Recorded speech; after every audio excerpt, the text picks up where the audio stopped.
జై శ్రీరామ్. నమస్కారం అండి. 2025 జూలై మాసంలో ద్వాదశ రాశి వాళ్ళ మాస ఫలితాంశాలు ఎలా ఉన్నాయో తెలుసుకుందాం. ముందుగా ఈ మాసంలో గ్రహ సంచారం తెలుసుకుందాం.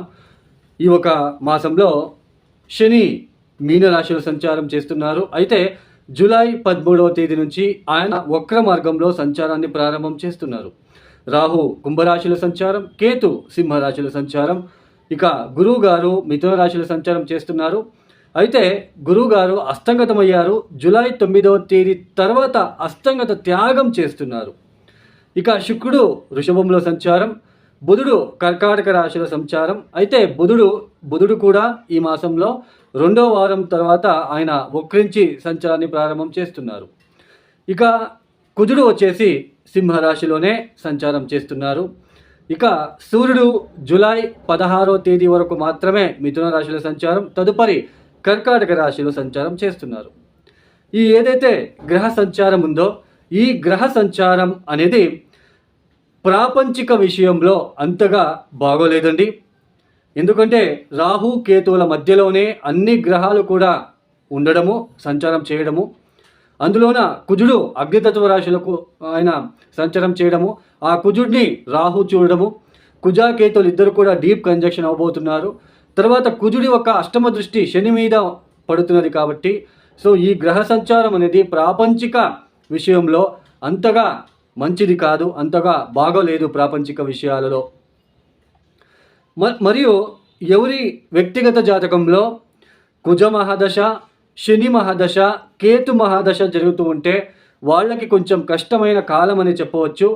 మరియు మీ జన్మజాతకంలో ఆ దశా భుక్తి ఏది, ఆ దశానాథుడు ఎక్కడ ఉన్నాడు, భుక్తి ఏది, భుక్తినాథుడు ఎక్కడున్నాడు మీ జన్మజాతకంలో, మరియు ఇప్పుడు గోచారంలో ఈ సమయంలో ఆ దశానాథుడు గోచారంలో ఎక్కడున్నాడు, ఆ భుక్తినాథుడు గోచారంలో ఎక్కడున్నాడు, ఈ రెండిటిని అంటే మీ జన్మజాతకంలో ఉంటున్న దశాభుక్తిని, దశానాథుడు ఎక్కడున్నాడు, భుక్తినాథుడు ఎక్కడున్నాడు మీ జన్మజాతకంలో, ప్లస్ గోచారంలో ఇప్పుడు దశానాథుడు ఎక్కడ వచ్చాడు, ఎక్కడ సంచారం చేస్తున్నారు, భుక్తినాథుడు ఎక్కడ సంచారం చేస్తున్నారు, ఇది మీరు తెలుసుకున్నట్లు కనుకైతే ఖచ్చితంగా ఫలితాలు ఎలా ఉంటాయనేది మనకి ఈజీగా అర్థమవుతుంది.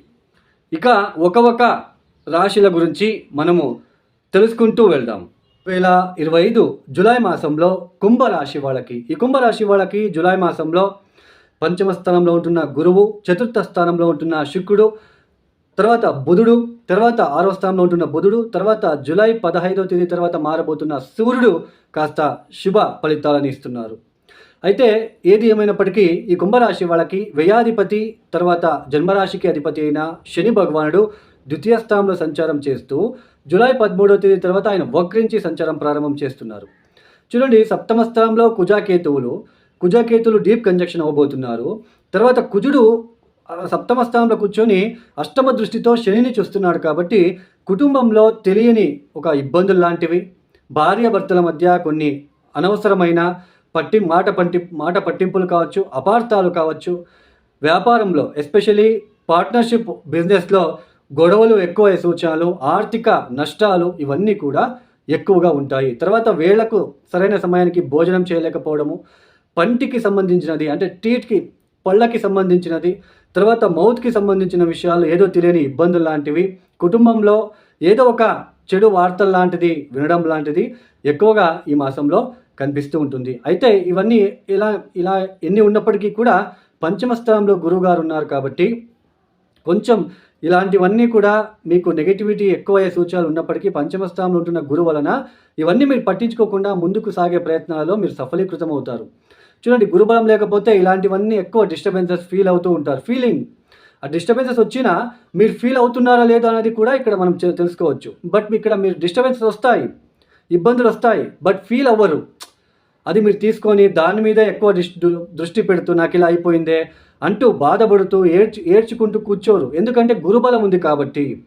పైగా చతుర్థాధిపతి శుక్రుడు చతుర్థ స్థానంలో రావడం అనేది మానసిక ప్రశాంతత లభిస్తూ ఉంటుంది. మీరు ఎంత డబ్బు ఖర్చు పెట్టినా, ఎన్ని కుటుంబ సమస్యలు వచ్చినా మానసిక ప్రశాంతత లభిస్తూ ఉంటుంది. వాహనం కొనుగోలు చేయాలి, yes this is the right time. ఇంటికి సంబంధించిన ఏదైతే నేను రిపేర్ చేయించాలి, ఎక్స్ట్రా ఏదో ఫిట్టింగ్ చేయించాలి ఇంటికి సంబంధించిన విషయాలలో, మీరు చేస్తారు ఈ సమయంలో. ఈ సమయంలో చేయించడానికి అవకాశాలు ఉంటాయి. కుంభరాశిలో లక్షల మంది ఉంటారండి. అందరికీ గృహానికి సంబంధించిన విషయాల్లో మీరు ఏదో రిపేర్ చేస్తారు ఇది కాదండి. ఎవరికైనా శుక్రభుక్తి, శుక్రమహాదశ జరుగుతూ ఉంటే వాళ్ళు ఖచ్చితంగా ఏదో గృహ నిర్మాణం చేయడము, గృహానికి సంబంధించిన విషయాల్లో మార్పులు చేసుకోవడము, కొత్త వాహనం కొనుగోలు చేయడము, ఇలాంటి మానసిక సౌఖ్యం పొందుకోవడము, ఇలాంటివన్నీ కూడా జరుగుతాయని అర్థం. అంటే మనకి ద్వితీయ స్థానంలో శని ఉన్నాడు, వక్రించబోతున్నాడు, కుజవక దృష్టి పడుతూ ఉంది. నెగిటివిటీ ఉంటుంది. ఎక్కువ డబ్బులు ఖర్చు అవ్వడము, కుటుంబ విషయంలో ఎక్కువ డబ్బులు ఖర్చు అవ్వడము, లేదా మీరు అందానికి అంటే మీ సౌందర్యానికి ప్రిఫరెన్స్ ఇచ్చి వాటికి ఏదైనా డబ్బులు ఖర్చు పెట్టాలి. డాక్టర్ దగ్గరికి పింపుల్స్ ఎక్కువైపోయాయి చూపించుకోవాలి, పళ్ళు వక్రంగా ఉన్నాయి నేను క్లిప్ వేయించుకోవాలి, ఇలా ఏదో ఒకటి డబ్బు మీరు ఖర్చు పెట్టాల్సిన ప్రమేయం ఏర్పడుతూ ఉంటుంది. అయినా వీటినన్నీ ఎక్కువ ఫీల్ అవ్వరు. చతుర్థ స్థానంలో శుక్రుడు ఉన్నాడు కదా, పంచమ స్థానంలో గురువు ఉన్నాడు కదా, ఫీల్ అవుతూ ఉంటారు. మానసిక పరంగా హ్యాపీనెస్గా ఫీల్ అవుతూ ఉంటారు. వేరే ఎన్ని డిస్టర్బెన్స్ ఉన్నా పట్టించుకోరు. ఆ నెగిటివిటీని దాన్నే తలుచుకుంటూ మీరు బాధపడరు అని అర్థం. పైగా సంతానం విషయంలో అభివృద్ధిదాయకంగా ఉండడము, సంతానం విషయంలో మీకు ఏదో ఒకటి మీకు వాళ్ళ నుంచి మీకు లాభసాటిగా ఉండే ప్రయత్నము, ఇవన్నీ కూడా బాగుంటుంది. తర్వాత కొత్త రుణాలు చేస్తున్నాము, కొత్తగా అప్పులు చేయాలి, బ్యాంకులో రుణాలు చేయాలి. So this is the right time. మీకు అప్పులు దొరికే సూచనలు కూడా ఉంటాయి. బట్ తస్మాత్ జాగ్రత్త, ఖర్చులు ఎక్కువ అయిపోతూ ఉంటాయి, ఖర్చులు పెరిగిపోతూ ఉంటాయండి ఈ కుంభరాశి వాళ్ళకి. సో మొత్తానికి ఇలాంటి సిచ్యుయేషన్ అండి. ఉద్యోగంలో కూడా అభివృద్ధి ఉంటుంది, అన్నీ బాగుంటాయండి. బట్ ఆటంకాలు, డబ్బులు ఖర్చు అవ్వడము, కుటుంబంలో ఇబ్బందులు, భార్యాభర్తల మధ్య ఇబ్బందులు, ఇవన్నీ కూడా ఉంటాయి. మీ దశాభుక్తి కూడా చూసుకోండి, వాటి మీద మీకు ఇంకా అవగాహన వస్తుంది. మాకు మంచి ఫలితాలు వస్తాయా లేదా కొంచెం డిస్టర్బెన్స్ ఉంటుందా అనేది మీకు అక్కడ తెలుస్తుంది.